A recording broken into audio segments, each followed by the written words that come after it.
filmmaker Chris Smith.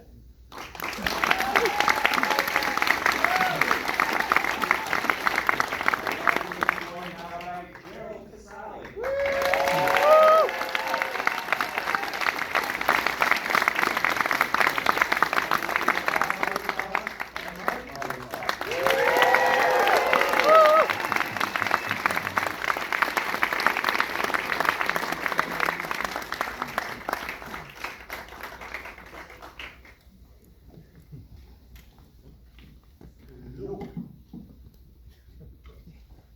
Welcome, everyone. Thank you so much for being here tonight. Thank you for this fantastic film, Chris. Excellent. Wonderful to watch with everyone here in the room tonight. I'm just going to ask a few questions to get things started. I know everyone out there is also going to have questions. We're going to come to you in a moment as well, so please do be thinking what questions you might want to ask everyone here tonight. But I'd like to start asking the band, what was it about working with Chris, getting introduced to Chris, that helped you trust that this Chris and his team was who you trusted to tell your story? I don't think they ever trusted us. Well, yeah, I trusted that. He just gave us scripts to read. None of that was. It had to be good. He promised we'd have it all done in one day.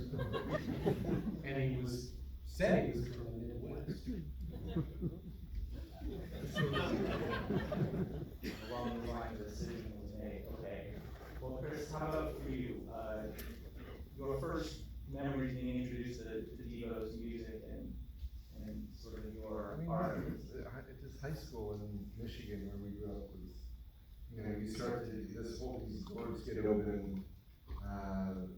Again, there was like, I'm trying to remember, but there were just so many, anything that was unique or unusual would get filtered through the group, and then everybody would be obsessed with it. And Devo was something that lasted through the whole time period. It was something that we wanted to emulate. And also, it was something that I think for us gave us hope that you could get out in the Midwest and that you could have your stuff seen by, that you could have opportunity. I think for us, seeing that people from our area had an impact on like a national scale was something that was super inspiring, thinking that we could do that as well.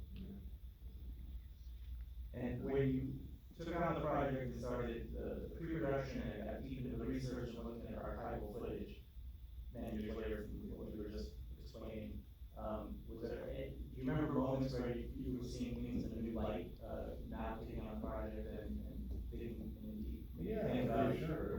It definitely was like, it just how much they did was so little. Like if you really look at like the tinfoil on the floor, like just like even the satisfaction video, how distinctive and how it feels. It's funny you guys say anything like compared to Michael Jackson, but the production value seems the same to me. Super like visual and inventive, but the satisfaction video is made with so little yet it feels so big.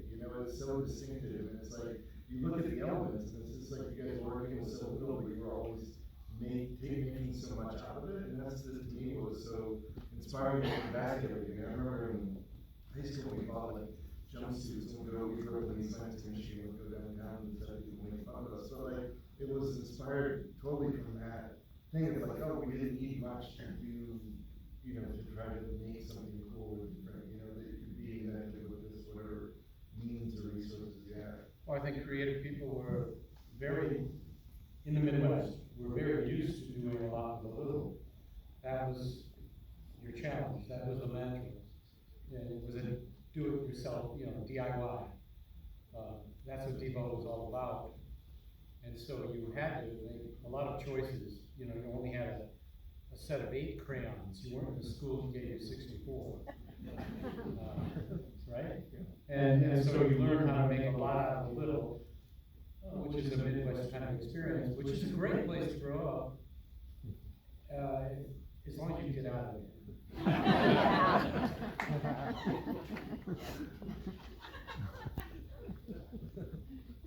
One aspect of the film, among others, that I particularly enjoyed and appreciated was the various interviews that you did over the years, and the sourcing of the archival footage, but realizing that was just an extension of the concept of the band taken into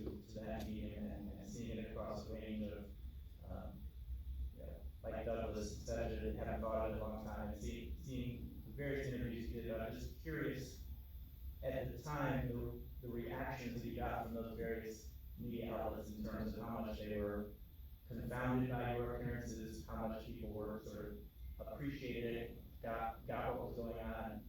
Anything you can share with us about some of those experiences?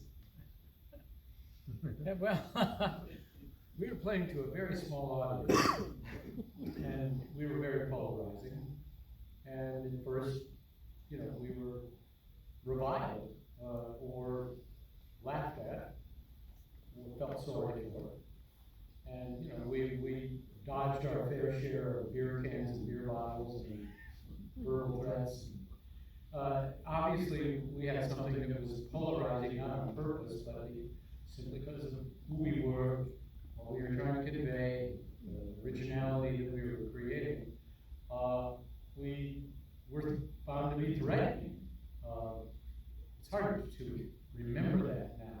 Yeah, you know, SNL actually, in its early years, was really a surprise and totally different than anything else on TV, if you're old enough to know about that. But, so when we were on the show, it was one of the things that kind of validated us in a big way, and gave us at least a little bit of traction. You know, we still haven't quite ready yet. Yeah, that was a dimensional leap, because until that point, we had just been embraced by fellow, you know, creative community types that are disenfranchised, marginalized, counterculture people, and then suddenly, you know, Yeah. Iggy Pop likes us, David Bowie likes us, and we're being validated on a small level. And then Saturday Night Live, we're going from playing in front of like 300 people to 15 million people in one night, and it just exploded.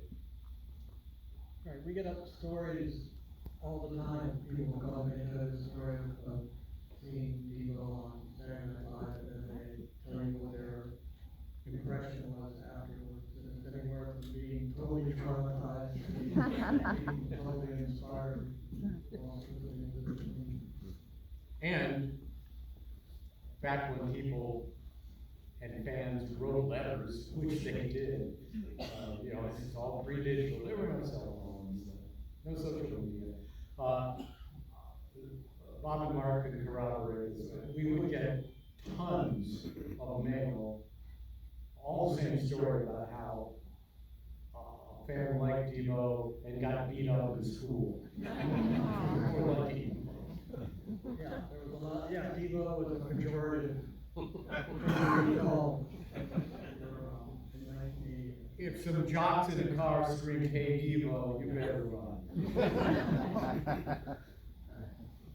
Bob? Yeah, what they said.